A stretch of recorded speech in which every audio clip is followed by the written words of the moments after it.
কি গো, মুখ দেখাবে না নাকি? চশমাটা খুলে দেখতে হবে। আসুন, আগে আসুন।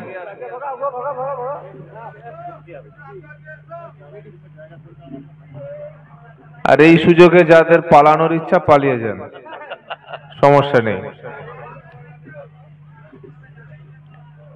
আলহামদুলিল্লাহ রাব্বিল আলামিন ওয়াসসালাতু ওয়াসসালামু আলা রাসূলিহিল কারীম। আউযু বিল্লাহি মিনাশ শাইতানির রাজীম। বিসমিল্লাহির রহমানির রহিম। ওয়ামান আহসানু কাওলাম মিম্মান দাআ ইলাল্লাহ ওয়া আমিলা সালিহান ওয়া ক্বালা ইন্নানী মিনাল মুসলিমিন।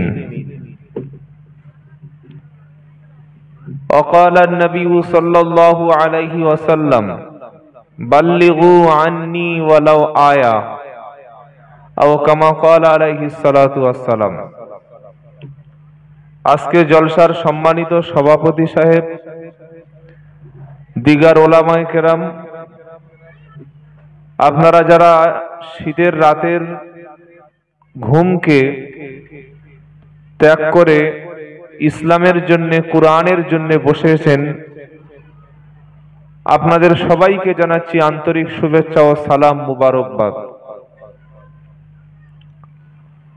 মহান আল্লাহ তাআলা আমাদেরকে ভালোবেসে এই জায়গায় এনেছেন এবং বসিয়েছেন কিছু কথা শোনার জন্য। আমরা যেগুলো শুনবো সেগুলোর উপরে আমরা আমল করব বলি ইনশাআল্লাহ। যেগুলো আমাদের মধ্যে ভুল আছে সেই ভুলটাকে ছেড়ে কুরআন এবং সুন্নাহর দলিল ভিত্তিক আমরা আমল করব বলি ইনশাআল্লাহ। তো আল্লাহর শুকরিয়া আদায় করি, যে সময় লক্ষ লক্ষ মানুষ অসুস্থ অবস্থায় হসপিটালে আছে,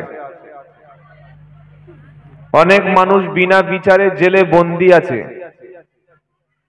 অনেক মানুষ আছে যারা বিছানায় শায়িত, তার মধ্য থেকে আল্লাহ তাআলা আমাদেরকে বেছে বেছে কুরআন সুন্নাহর মজলিসে এনেছেন। সেজন্য আল্লাহর শেখানো ভাষায় বলি আলহামদুলিল্লাহ। আলহামদুলিল্লাহ সবাই বলেনি, আর বলার মতো অভ্যাস সবার তৈরি হয়নি।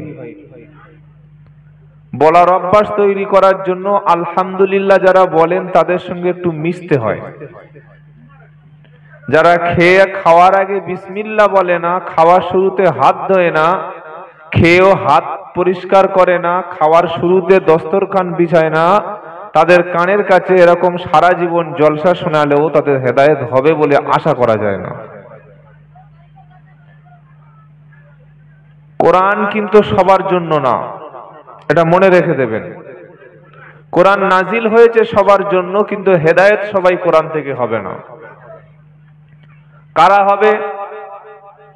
প্রথম পারা সূরা বাকারার একদম প্রথম আয়াতে আছে হুদাল্লিল মুত্তাকিন।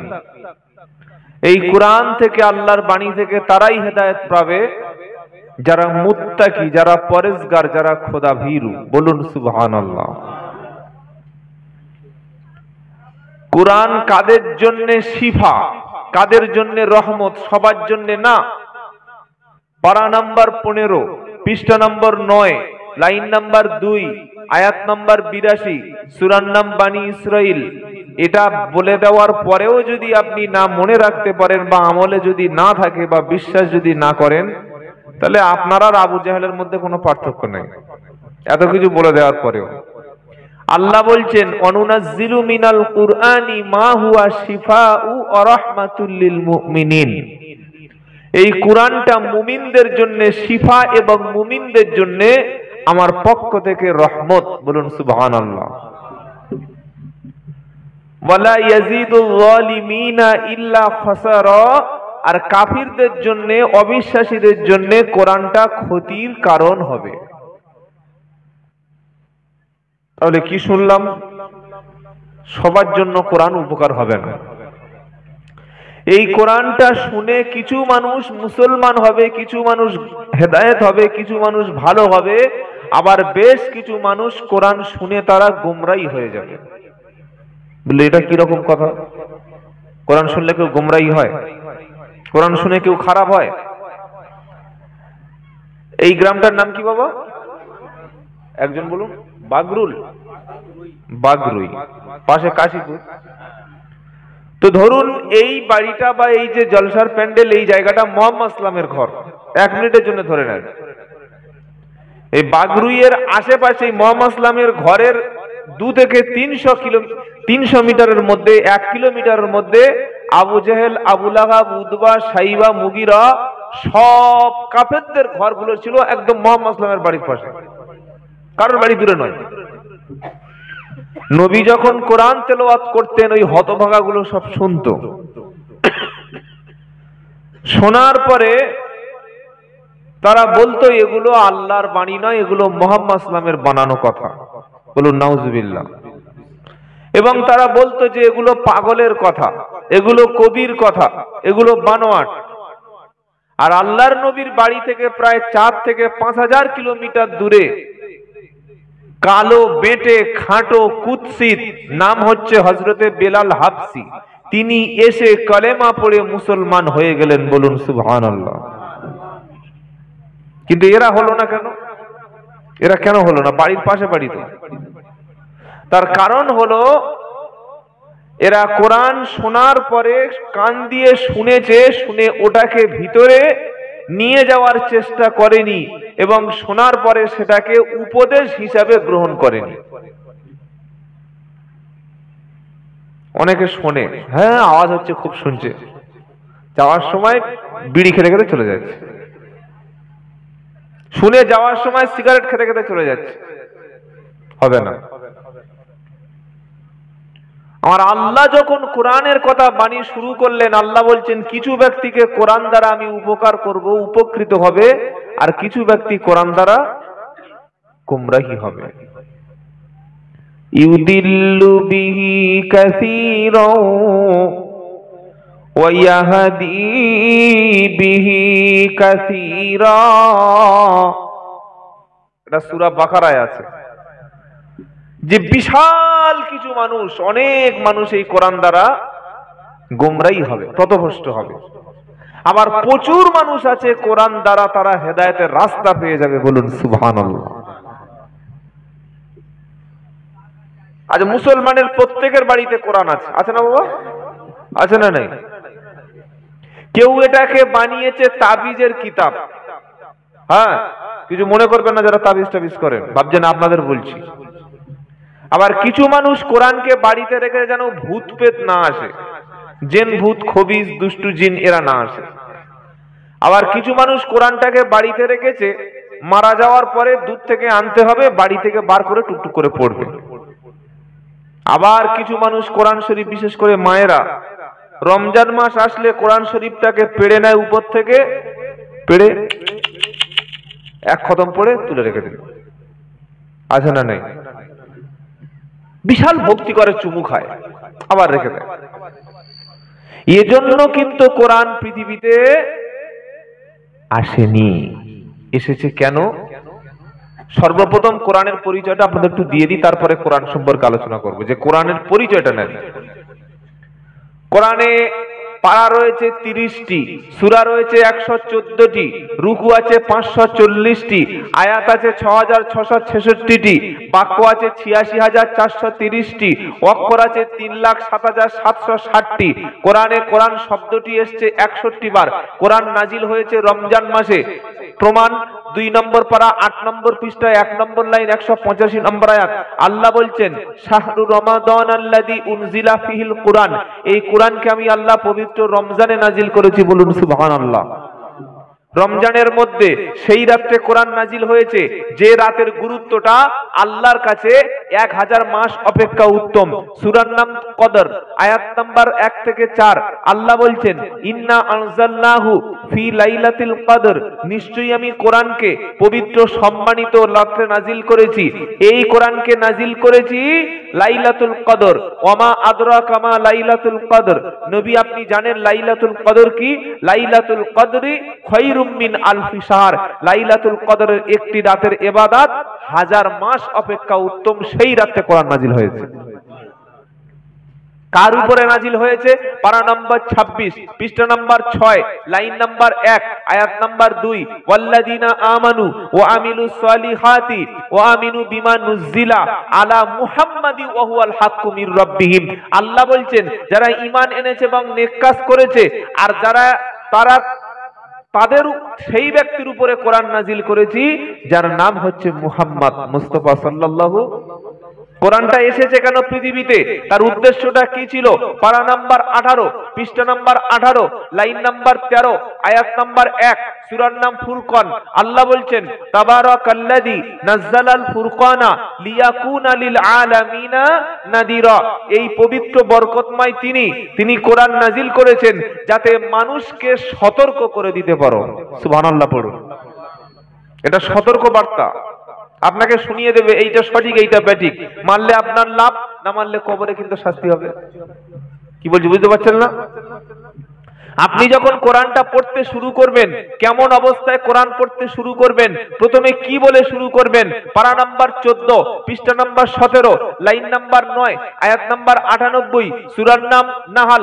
আল্লাহ বলছেন, ফাইদা করাআতাল কুরআনা ফাস্তাইদ বিল্লাহি মিনাশ শাইতানির রাজিম।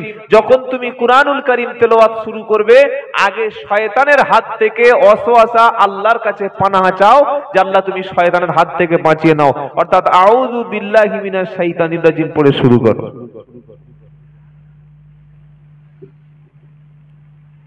আপনি যখন কোরআনটা পড়বেন, যারা শুনবে তারা গল্প করবে, না চা খাবে, না আড্ডা দেবে, না গান শুনবে, না বাদাম খাবে, নাকি কি করবে?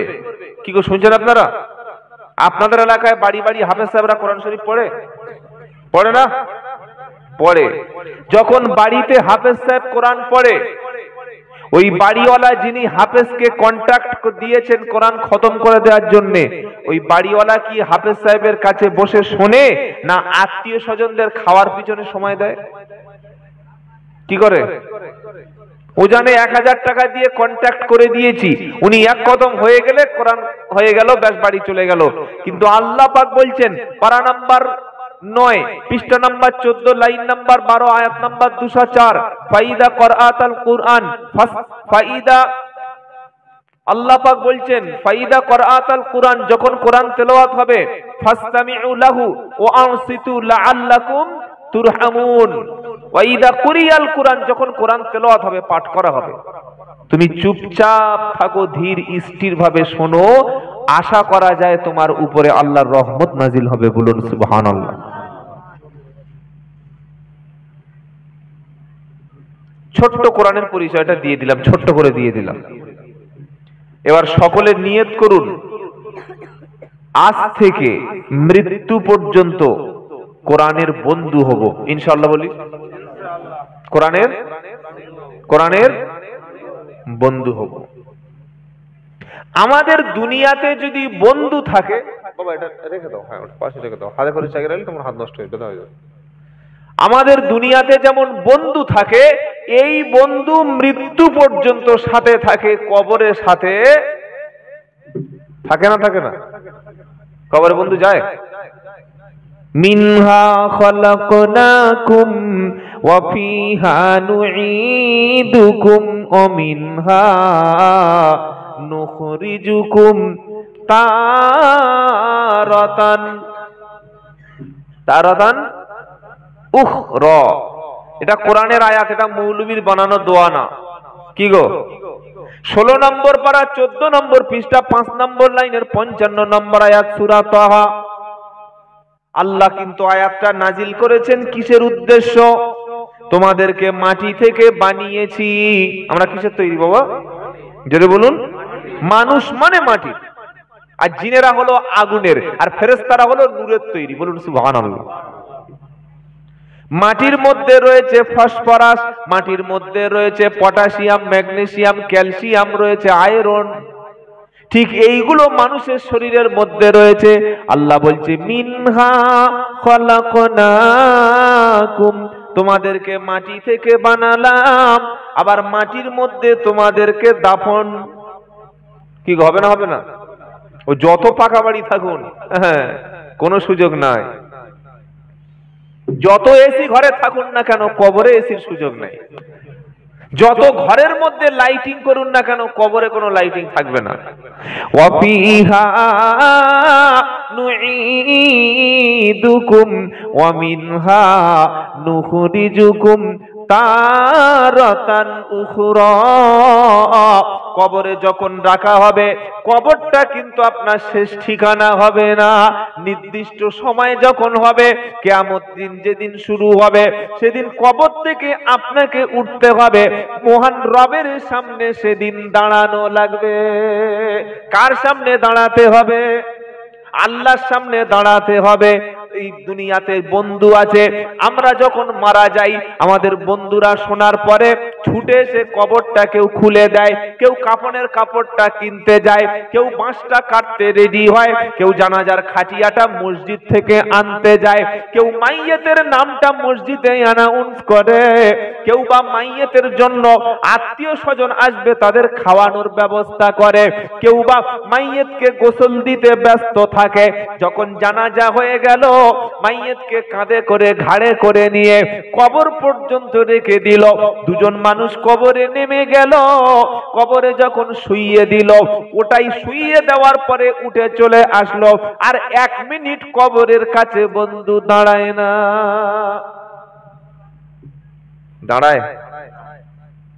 কিরে ভাই, একসঙ্গে তাস খেলেছিলাম, একসঙ্গে খেলা করতাম, একসঙ্গে গল্প করতাম, একসঙ্গে গাঁজা খেয়েছি, একসঙ্গে মাল খেয়েছি, একটু কবরে নাম, তবে তো দেখি কেমন বন্ধু। দাঁড়াবে? আরে হ্যাঁ না বলুন না। মাটি দিচ্ছে আর খালি পিছন, এত দেরি করলে হয়, বাড়ি কাদা দিচ্ছে আর চলে যাচ্ছে। কি গো বাবাজিরা, ওই বন্ধু যাবে কবর পর্যন্ত, তারপরে আর পৃথিবীতে কোনো বন্ধু নেই। অনেক মানুষ পীর ধরে, কি শুনছেন আপনারা? পীর পীর কেন পীর ধরেছেন? বললে আমার কবরে উনি পার করে দেবেন। অবস্থা দেখুন, কি মূর্খতা। আল্লাহর কসম করে বলছি, যত বড় ধরনের পীর হোক, কবরে আপনার কোনো পীর কোনো উপকারে আসবে না, আসবে না, আসবে না।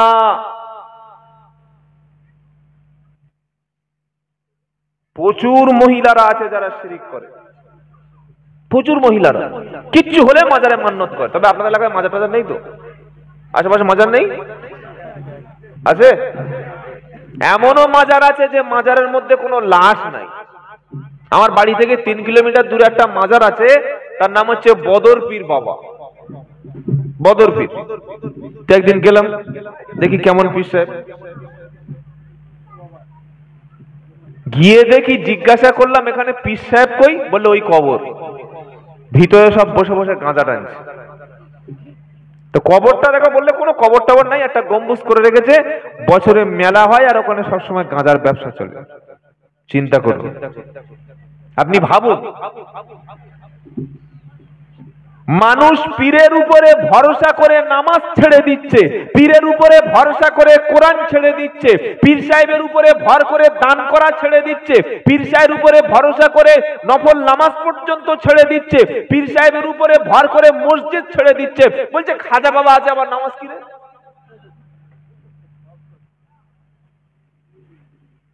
ক্যানিং বলে একটা জায়গা আছে আমাদের 24 পরগনা, ক্যানিং। ওখানে একটা গ্রাম, সিরাতুন নবী, নবী দিবস, মিলাদুন নবী মাহফিলে একটা লোক বলছে, হুজুর আমি বছরে একবার করে আজমিরে যাই। কি করেন? বলে 1 বছরের খাজনাটা দিয়ে আসি। চিন্তা করতে পারছেন? নামাজ? বলে আমি এত বড় পীর সাহেবের ধরে রেখেছি, আবার নামাজ লাগবে? কি গো? সাহাবারা ধরেছিলেন নবীকে, সাহাবারা নবীর হাতে হাত দিয়েছে। কোন সাহাবা নামাজ কাজা করেনি, কোন সাহাবা একটা সুন্নাত পর্যন্ত ছেড়ে দেয়নি, কোন সাহাবারা নফল ইবাদত পর্যন্ত বাদ দেয়নি। আল্লাহর নবী যেটা করেছেন, যেটা করতে বলেছেন, যেটাকে সমর্থন করেছেন, প্রত্যেকটি সুন্নাত সাহাবারা আমল করেছে। আর ইবাদত করতে হবে আল্লাহর খুশির জন্য, নবীর তরিকা অনুযায়ী করতে হবে। নবী 10 জনকে দুনিয়াতে জান্নাতে সুসংবাদ শুনিয়েছে। আবু বকর জান্নাতি, উমর ফারুক জান্নাতি, উসমান জান্নাতি, হযরতে আলী জান্নাতি রাদিয়াল্লাহু আনহুম আলাইহিম আজমাইন।